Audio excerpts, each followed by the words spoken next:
We are at church, at the movies. You guys have popcorn, coffee, everything you need to be jacked up and excited for Jesus. So come on, if this is your first Sunday here, I want to welcome you here to Life Church. We believe in having fun in church. And so this summer, we are doing a series called At the Movies. We're going to pull spiritual principles from movies and talk about how to apply it to our lives. But before we get into the message, I just want to say welcome. If we haven't met yet, my name is Zach, and I get to serve on team here as our creative director, but also as our student director with my wife, Angela. So it is so nice to meet you and so nice to have you with us today. So, at the movies, kind of weird doing it at church. People are like, what? You got movies in church? That's some weird stuff. But don't worry, it's okay. Here's why we're doing this. Jesus, when he was on earth, his ministry was mainly through parables. So when Jesus spoke and he taught, he told stories. Stories, a parable is just a story that has a bigger purpose and a bigger meaning and was meant to hit our hearts. And isn't that just what a movie is, but in visual form? You go and see a movie to move your heart, whether to make you laugh, cry, sad, something in the middle. Even if you're a woman and you go watch the movie 700 times and you still cry at the same parts, you're still watching it for one reason. You're still watching it to move your heart towards a point. And the reason why we're continuing this is because Jesus told his stories, his parables, about farming. And I don't know about a lot of you. You may be able to keep a tomato plant alive, but that doesn't necessarily qualify you as an excellent farmer.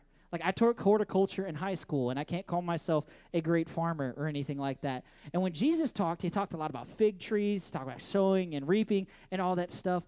I don't know about you and I, but we really don't live in an agriculture society anymore. The reason why Jesus did that is because he was redeeming society, redeeming culture for the sake of the kingdom, and that's the same thing that we want to do. We want to take these movies, and we want to redeem culture for the sake of the kingdom. So today, we're going to be pulling spiritual principles from the latest Star Wars movie in the trilogy, Star Wars 8, The Last Jedi. Our goal today is to build your faith and encourage you that you can be a world changer, that you can make a difference right in the world that you're at. So, this movie, the latest movie to come out in the trilogy-wise, not talking about the newest one, Solo, but this is the one, like the big overarching movies that we all grew up knowing and loving. This is the 8th one, and the last movie, so 7, leaves us with the Resistance destroying the giant Star Killer base and a young girl named Rey going to seek out the Jedi Master, Luke Skywalker. For you Star Wars fans out there, the beginning of the scene is probably one of the funniest moments in all the Star Wars trilogy. The last movie, when it leaves us, is like this giant cliffhanger, literally leaves off right where we left, and she's handing off the lightsaber to Luke, and he just tosses it. It's like he doesn't care. It's like, it's a bat-of-the-bone laser sword. He's like, whatever, and he tosses it. He doesn't even acknowledge Rey. And so where we're at right here in this movie is that Rey is on a mission to actually find Luke Skywalker and recruit his help in the Resistance. So the Resistance, the good guys in the movie, if you're not following, the Resistance, the good guys are fighting against the First Order, the bad guys. So it's a good guys versus bad guys kind of thing. And the good guys are getting their butts whooped right now. And so she's trying to go find Luke to get him back to help him. And so the Resistance is actually on the run right now. They're being chased down. Their ships are being shot out of space. They're absolutely out of options, and they're running out of fuel, and they seem to be hopeless. Now, what's really cool about this movie is that Rey isn't actually much of a hero. She doesn't seem really to have a pedigree of any kind of hero's lineage or anything that would qualify or make her like the epic center of a story. You could actually say she's quite normal. But sometimes normal is just what God needs. Remember how last week when we talked about Joshua's leader, Moses, the guy who split the Red Sea and led the Israelites out of Egyptian slavery and, helped start that nation? He actually had a pretty mundane start. If you follow me in Exodus 3, 1 through 4, whether you're on your app today or on the Bible in the sky, it says this: one day Moses was tending to the flock of his father-in-law Jethro, the priest of Midian. He led the flock far into the wilderness, and he came to Sinai, the mountain of God. So it picks up here, Moses, epic baby story, floats in a basket down the Nile, then he runs away from home after he kills someone living in Pharaoh's house, and he ends up here at his father-in-law's estate working for him. And so he's out on the backside of, like, if you look at this geographically, this is the middle of nowhere. There is nothing around, desert, backside of a mountain. Nobody wants to be here. He's all alone with stinky sheep. And so the next verse says, the angel of the Lord appeared to him in a blazing fire in the middle of a bush. So this is the burning bush moment that we always talk about. So Moses stared in amazement. Okay, that sounds like a pretty reasonable response. The bush was engulfed in flames, and it didn't burn up. And so this next verse is kind of funny. This is amazing, Moses said to himself. Like, really, if a bush is on fire, are you going to say, this is amazing? I think it kind of got lost in translation here. It was like, oh my gosh, this is amazing kind of thing. You know, you got really, really excited. Why isn't the bush burning up? I must go see it. And so when the Lord saw Moses coming to take a closer look at the bush, God called him from the middle of the bush. And so not only is the bush burning, and now this burning bush is speaking. He's like, Moses, Moses. You know, and that big, I wish I had Morgan Freeman voice for that moment, because that really is what it would sound like. And then so Moses says this. He says, here I am. And from that moment forward, Moses' story would never be the same, just because he responded, here I am. So Moses wasn't doing anything fantastic when he heard from God. He didn't come off of a 40-day fast. He wasn't praying all night. He didn't just give up everything that he had in his wallet and hoping to hear from God. He was on the backside of the desert, being where nobody wanted to be, doing what no one else wanted to do. He was covered in sheep poop. He smelled bad. And worst thing of all, he was working for his father-in-law. He was, if you want to call mundane and you want to call ordinary, this is Moses' story. Doesn't get any more ordinary and mundane than this. But extraordinary moves of God often start in what we would call mundane and ordinary. So here we are. We're jumping back. This is happening the same time as the other clip is happening. Finn has just woken up from a medically induced sleep. In the last movie, he was knocked out and all this stuff, and now he wakes up right in the middle of this battle that is going on between the Resistance and the First Order. And so he's going down into an escape pod, like I said, to check it. But really, he has that beacon, that little bracelet he has on his hand is connected to Rey, and she can track where they're at. So he doesn't want her to come back and end up right in the middle of the battle. But Rose, this new character that's introduced, she's just a really ordinary person. She's a maintenance worker on the ship. She's an engineer, call her whatever you want to call her. But she works down, and like she said, I'm sorry, I'm around pipes all day. I'm not around people. She's an ordinary person doing an ordinary job. She would be like anybody else on the ship. But because she is right in the middle of her regular duties, she's in the right place in the right time, not only to prevent Finn from making a fatal mistake, but also to put together a plan to save the Resistance fleet. So why do I say all that today? Some of you may think you have an ordinary job. You might have an ordinary position at work. You have ordinary skills. But I dare to say that's the wrong way to think about it. That you and I have the wrong frame of thinking when it comes to being ordinary. So think back to Joshua and think back to Moses. Both of them were ordinary people before God called them, one a shepherd and one a soldier. Actually, if you think about it, a lot of the people that we read about in the Bible are the men and the women that God used in mighty and powerful ways. They're just normal people. They are normal people doing ordinary things. If you want to take home anything today, let this be the sticky statement for the day, that if God can do that for them, he can do that for me and you. So let me say that again. If God can use ordinary people in the days of the Bible, in the book that we read, then 2,000 years later, God can still use ordinary people to do extraordinary things for the sake of his kingdom and to heal our world. So what would happen if we stopped thinking that this thing was just another job, that the job we had was just another paycheck? What if we stopped thinking that it was just another classroom that we were assigned to, and I don't want to be in this desk, and I don't want to be with this teacher, and I don't want to sit next to this other student? What if we stopped thinking that this is just another trip to Walmart, or this is just another trip to Target, or this is just another trip to Burger King? Why wonder how our lives would be different and how our community would be different if we let God transform our mind of how we think about ourselves and where we are and what we're called to do? You and I were made for more. I think for me, this is probably one of the most pivotal parts and impacting parts of the movie. Because this is right after Kylo and Rey team up, defeat Supreme Leader Snoke and all of his Praetorian Guard.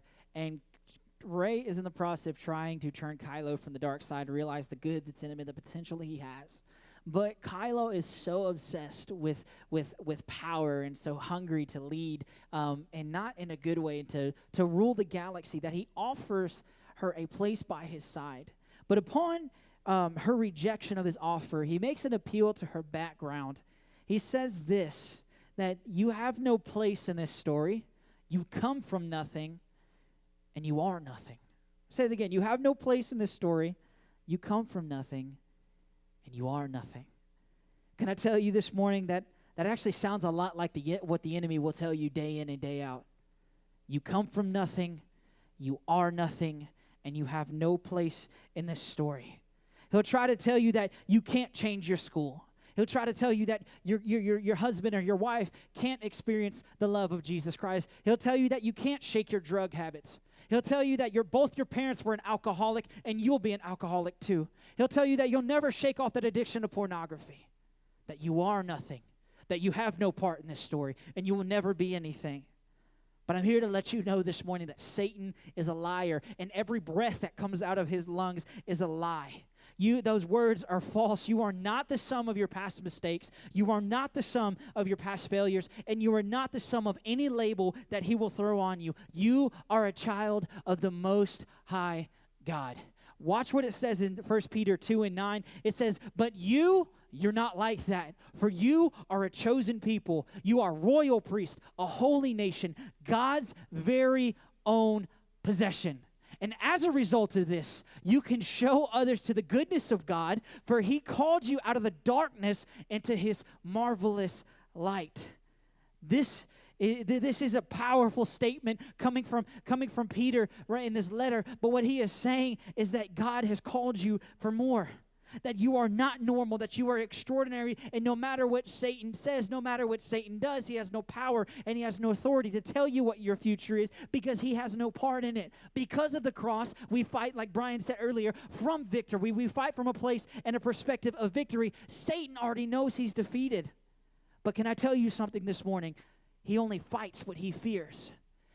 He can see what you're going to do. He can see the greatness on you. And it's sad that the enemy can see the greatness on you, but we can't even recognize it in ourselves.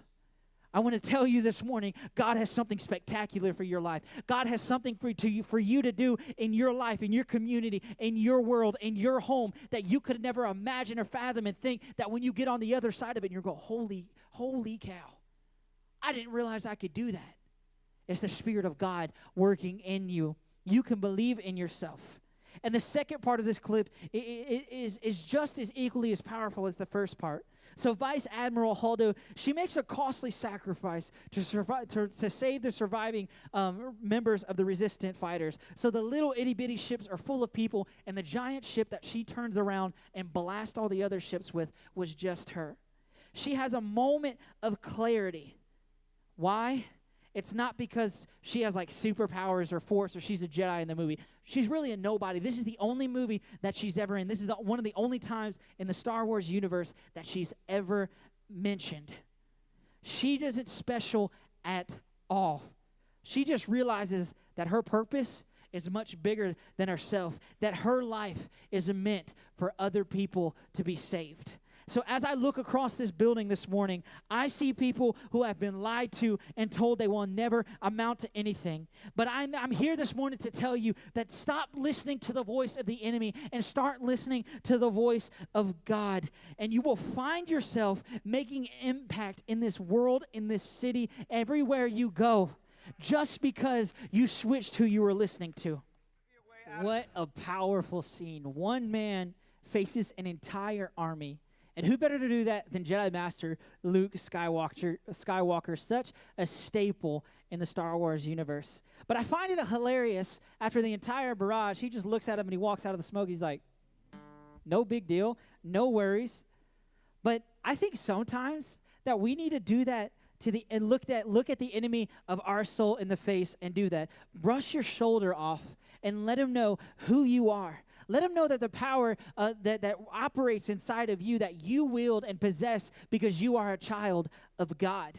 But besides being the action highlight of the movie, like being the big battle scene, you know what is so powerful about this scene? It's not the fact that Luke's not a jerk anymore about being a Jedi master. It's more the fact that Luke has a moment of clarity and realized who he was and what he was meant for.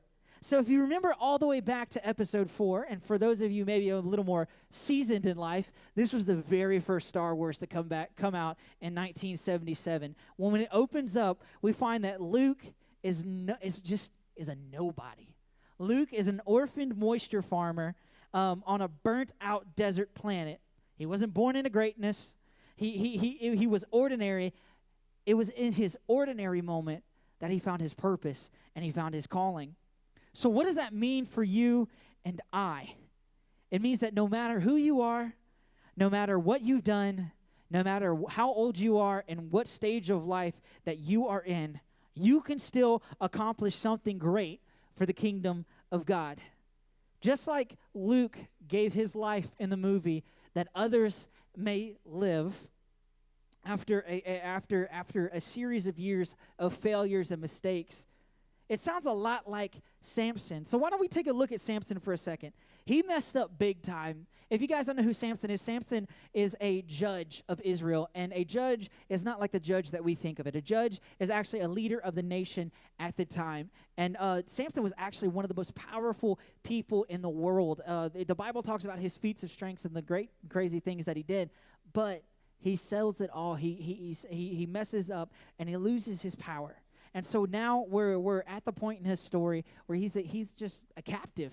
He's been blinded and he's been bloodied. And this is what happens. Follow me in Judges 16 and 30. It says, Samson said, "Let me die with the Philistines." And then he pushed away with all his might, and down came the temple on the rulers and all the people in it. Thus, he killed more people in his death than when he was alive. Wow. Same thing with Luke Skywalker. He killed more people in his death than when he was alive. What is that? What am I saying by saying that? Is that no matter what stage of life that you're in, no matter what you've done, no matter where you've been, no matter how big you label your failure and mess up mistake, God can still redeem your mistakes for his purpose, for his kingdom, to do something amazing in your life. You're never too far from God. You're never too far gone from God. So remember this. Stop telling God why you can't, and start listening to him as to why you can do it. We see that the resistance overcomes and all of them escape on the Millennium Falcon to fight another day. But in that scene, Rey asks Leia, she says, what are we going to do now? How are we going to form a rebellion out of this? And how are we going to fight another day to accomplish our purpose, is what she's asking. But Leia looks ever so calmly at her, and she says, we have everything that we need. And I think oftentimes that that's what God is saying to us when we ask, God, how am I going to do this? How am I going to live for you? How am I going to be a light in the school that I'm in? How am I going to fulfill my purpose at the job that I'm at? I think God's looking back at us and saying, don't worry. I've got everything you need. I've got this. I'm God. And what we see at the end of the movie is that there's a hope and a fire sparked inside the people across the universe. You see the children far, far away are telling the story of what happened on that day. Like I said earlier, I believe the enemy speaks into our lives, and he speaks fear because fear is contagious. Because if he can get one of us scared of our purpose, and it'll start like a fire across all of us, and we won't accomplish anything for God. But can I tell you today that hope is just as contagious as fear is? Because if you can walk into a place as a light, as a beam of hope, you could turn a situation around. You could turn a job place around. You could turn a classroom around. You could turn an ordinary moment with a cashier at a register around. You could change a moment at a gas station. That's how simple and ordinary it can be. But if there is hope inside of you, if there is the hope of Jesus Christ inside of you, if you found hope in the purpose and the calling that you have, can I tell you, you can take that to the people around you and you can shine light into their darkness. God has called us out of darkness into his marvelous night, not for the light to stay hidden, but for the light to go out and to make a difference. Can I tell you that we live in a dark time and we live in a dark world? But all it takes is one hope, one beam of light, one ray of hope to blind the darkness, to make the darkness go away, because darkness and light cannot exist in the same space. Darkness and light cannot exist in the same space. Why? Because darkness is just the absence of light. And for what I see in this room, there's a lot of hope. There's a lot of hope for Homa. There's a lot of hope for our community. And there's a lot of hope for our world. Why? Because I see hope. I see beams and rays of light that are willing to go out and do something for the kingdom of God. Guess what, mom and dad? Even if you feel like a failure as a parent, that you feel like you did no good raising your child, you know what? You still can make a difference. Even if your children are gone and out the house, you still can make a difference. It doesn't matter the season or age of life that you're in. You still can do something more. Student, if you've messed up beyond all failure and you don't think God can redeem it, and you did something that you shouldn't have, and you slept with that person and you did that thing and you did all of this stuff, X, Y, and Z, that disqualifies you from serving God. Can I tell you, God is a God of love and redemption, and He's willing to wash all that away and fulfill your purpose in His life. It doesn't matter if you have a 6-figure job or you're scraping by on minimum wage. God can still use that and redeem it to make a difference in this world. We just have to change the way of thinking that I am ordinary. No, you are not ordinary. You are the handiwork of God. You are His own masterpiece. The breath inside that is inside your lungs is from God Himself. It's engrafted in your DNA. So I bet as you ask, as we're concluding today, what does all of this have to do with me? How does any of this work? How is this my life? You don't know my story. You don't know what's going on with me. Guess what? I'm just an ordinary person too. Yeah, Zach, but you're on staff. You're a student pastor.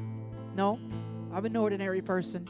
Because, I didn't have my revelation of all of this stuff till I hit college.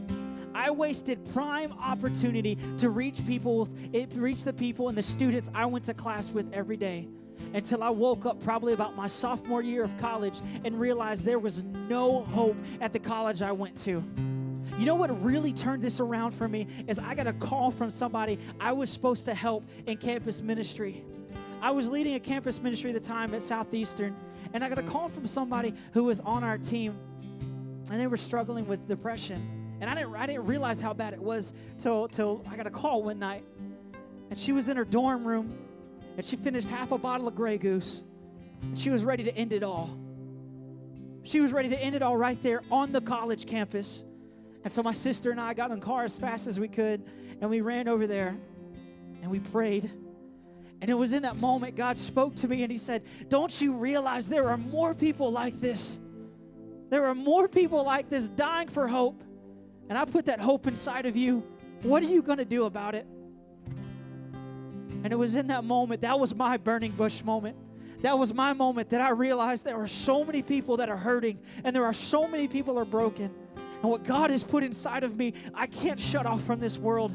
Do I claim to be better than nobody else? Nope. I still fail. I still mess up. I still do a lot of things wrong. Just ask Angela. She fusses at me all the time for it. But what I do know is that despite my failures, despite wasting years, and despite wasting time, I will not let another day go by without still letting somebody know that there's hope in Jesus Christ. And so what I want to tell you today is, no matter how ordinary you think you are, no matter how messed up you think you are, no matter how much time you feel like you've wasted your life, God still has a plan for you. God can still use you for something more. As we stand today, all across this place, stand with me. I see Davids in this room. I see people that God has anointed to do powerful things, and you think you've messed up beyond your purpose. But you know what happened to David at the end of his life? He was called a man after God's own heart. I see people in this place who are like Joshua and Caleb and see amazing things that can happen for the kingdom of God. Leaders that are waiting to be born. Sunday school teachers who are going to teach upstairs and LC kids. I see student leaders. I see people who are going to go out and lead mission teams in this city to make a difference, to make an impact on the homeless rate in this city, to feed people who are hungry, to be with the orphan and the broken, like the Bible talks about. It's not going to be one person doing this, but it's going to be a collective effort when a people realize that nothing about Christianity is ordinary. You are not ordinary. What God did on the cross is not ordinary. You are extraordinary. And if the enemy can convince us otherwise, then we're going to miss it. But what I see hope. I see hope.